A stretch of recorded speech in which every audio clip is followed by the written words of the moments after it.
ஒரு நாள் கண்ணன் தன் வீட்டின் வெளியில் ஒரு தாமரை குளத்தின் அருகே அமர்ந்திருந்தார். அவரின் முன் பலவிதமான மிட்டாய்கள், லட்டு, ஜிலேபி, பால்கோவா, மைசூர் பாக் அனைத்தும் இருந்தது.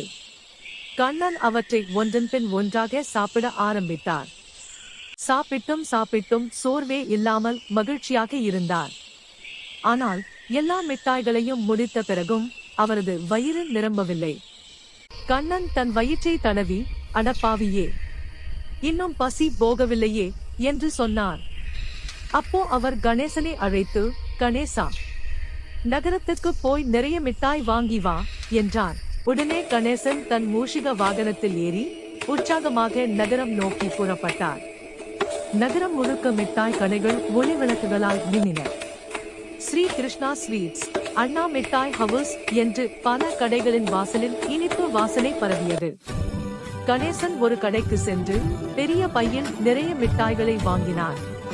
கடைக்காரர் சிரித்தபடி, ஏன் கணேசா, எல்லாம் நீங்களுக்கா என்று கேட்டார். அதற்கு கணேசன் நகைச்சுவையாக சிரித்தார்.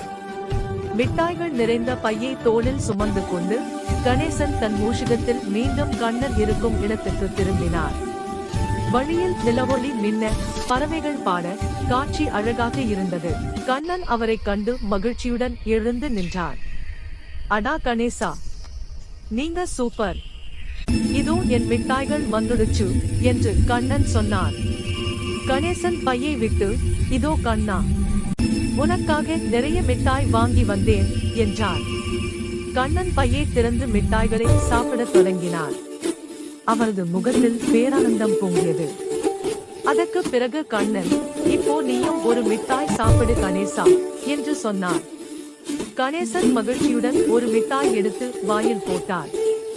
ஆனால் அச்சோ, அது காரமாயிருந்தது. உடனே கணேசன் முகத்தில் நகைச்சுவையான ஆஹா முகபாவனை வந்தது. கண்ணன் சிரித்து சிரித்து வயிற்று வலித்தது. இருவரும் சிரித்துக் கொண்டே மாலை முடிந்தது.